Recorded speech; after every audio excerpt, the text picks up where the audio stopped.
Raphaël de Monténard, fondatrice de Swimmy, plateforme de location de piscine entre particuliers.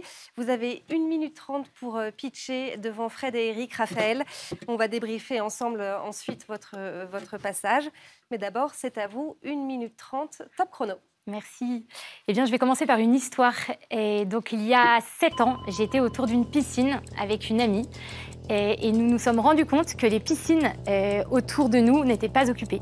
Et du coup, je me suis dit, mais en fait, ce serait vraiment super de pouvoir créer une plateforme, un service qui puisse référencer toutes ces piscines qui ne sont pas occupées.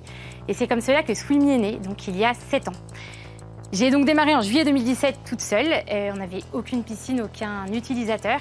Aujourd'hui, 7 ans après, nous avons 300 000 personnes inscrites sur la plateforme. Nous avons un peu plus de 5 000 propriétaires qui ont déjà loué leur piscine sur Swimmy. Il faut savoir qu'en France, il y a un petit peu plus de 3 millions de piscines privées.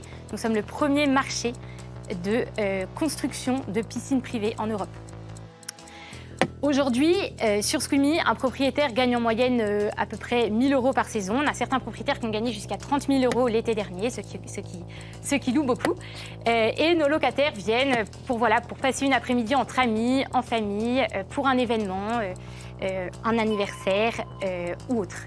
Voilà, aujourd'hui nous sommes présents en France et en Espagne et nous souhaitons bien sûr continuer à nous développer.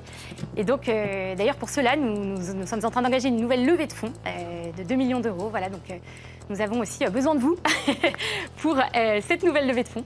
Et voilà, donc je vous remercie beaucoup de m'avoir écouté, Swimmy, le nouveau Blablacar de la piscine.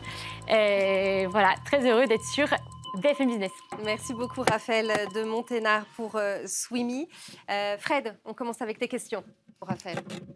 Alors, merci beaucoup. Le Blablacar de la piscine, c'est quand même assez marrant. Et effectivement, c'est un peu ça. Alors j'ai quand même une première question. Est-ce que les voisins des propriétaires de piscines qui louent leur piscine à des gens donc, qui viennent juste pour... parce que ça fait du bruit une piscine quand même. Qui viennent juste pour louer la piscine, sont contents? Comment vous faites pour gérer les voisins? Honnêtement, on a eu quelques plaintes, c'est vrai, à l'amiable. En fait, tout simplement, parfois, on appelle le propriétaire pour lui demander de faire attention parce que certains voisins se sont plaints. Nous, vraiment, l'idée, c'est quand même que ça se passe bien avec le voisinage. Il est là ou pas le propriétaire quand les gens qui louent la piscine? Oui, souvent. La plupart du temps, en fait, il est là. C'est plutôt des propriétaires en résidence principale, même si on commence aussi à accueillir des propriétaires en résidence secondaire. Mais la plupart du temps, c'est plutôt des propriétaires en résidence principale. Alors, comment vous les démarchez, justement, les propriétaires de piscine? Vous les trouvez comment? Ou vous utilisez, je ne sais pas, Google Earth, vous regardez avec la carte satellite, vous dites, ah, là, il y a une piscine, donc je vais les voir? Comment ça se passe? Non, je faisais une blague tout à l'heure, je disais qu'on envoyait un grand cadeau dans la piscine, du haut du ciel. Mais non, on ne fait pas ça, avec des flyers Swimmy à l'intérieur. Non, on a eu beaucoup de bouche à oreille, on a fait beaucoup de médias, beaucoup de passages médias, beaucoup de bouche à oreille, on a fait pas mal d'acquisitions digitales aussi. Et voilà, pour l'instant, c'est comme ça. On va peut-être faire aussi un petit peu de commercial terrain, parce qu'aujourd'hui, on a besoin notamment de propriétaires dans des lieux un petit peu plus ciblés, notamment autour de Paris, Lyon, Marseille, puisque nos paniers moyens autour de ces villes-là sont un petit peu plus élevés. Alors, qu'est-ce qui fait votre différence par rapport à d'autres plateformes, justement, qui proposent un peu la même chose? Alors, en moins bien, j'imagine, mais pourquoi? Oui, alors, moins bien? Pour être tout à fait transparente, il n'y a pas beaucoup de plateformes qui font aujourd'hui que de la piscine en France. Donc, globalement, il y a nous. Et il y a d'autres plateformes qui font d'autres choses, comme par exemple un petit peu plus d'événementiel ou un petit peu plus ou louer que le jardin, par exemple, sans la piscine. Voilà, aujourd'hui, nous, en fait, on est vraiment très axé peut-être petit groupe. Donc, la moyenne des personnes qui viennent se baigner dans une piscine, c'est à peu près 4 personnes. Et nous, ce qu'on espère, c'est aussi développer justement toute cette partie événement. Donc, l'anniversaire, l'enterrement de vie de célibataire. Alors, qu'est-ce qui empêche un Airbnb d'aller demain rajouter l'option je veux pas un appartement, mais une piscine? Pas grand-chose. Hein. Alors, donc, comment vous ferez ce jour-là?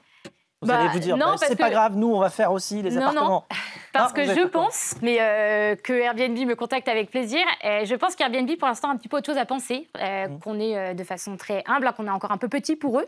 On est un marché un peu petit, même si on fait déjà 2 millions de volume, donc c'est pas rien. Mais je pense que pour l'instant, ils pensent un peu autre chose. Et si le jour où ils veulent pénétrer ce marché, faut pas hésiter à nous appeler. D'accord. On va mettre le numéro de téléphone. Voilà, ouais. Je peux le donner. Hein. En tout cas, vous n'êtes pas fermé, Raphaël, on le voit. Eric, quel est ton ressenti sur le pitch de Raphaël? Raphaël est prête à lever de l'argent. On sent que ça y est, t'es dedans. Swimmy, c'est punchy. Hein. C'est-à-dire, c'est clair, tu vas vraiment vers nous et ça se sent et ça donne envie. Et bravo pour ça. Et c'est agréable. Qu'est-ce qu'on peut faire pour faire mieux? Au niveau du pitch, bien sûr.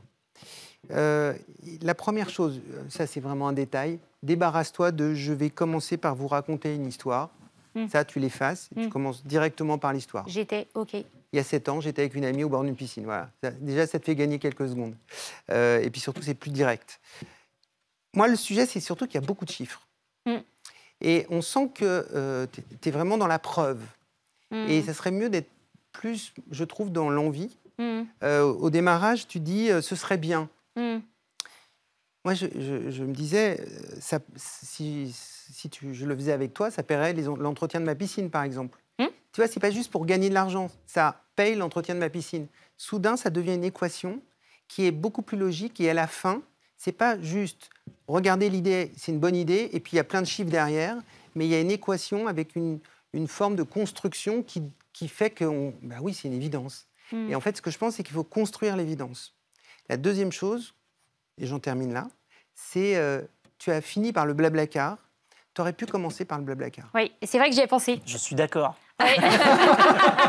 En fait, j'y ai pensé, je me suis dit que ce serait une bonne conclusion aussi. Les deux étaient... Alors, oui. et tu sais pourquoi? Parce que l'impact que tu as eu, pas seulement sur notre ami Fred, mais l'impact que tu as eu avec ça, tu en aurais profité tout le long. Oui. Donc je le dis très souvent, commencez par la fin et voyez ce que ça donne.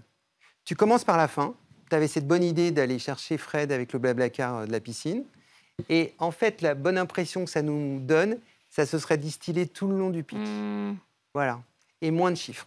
Très bien. Choisis tes chiffres. Super. Merci Voilà beaucoup. pour les Merci beaucoup, conseils Raphaël. d'Éric et de Fred. Merci Merci, beaucoup, Raphaël. Raphaël. Merci Frédéric.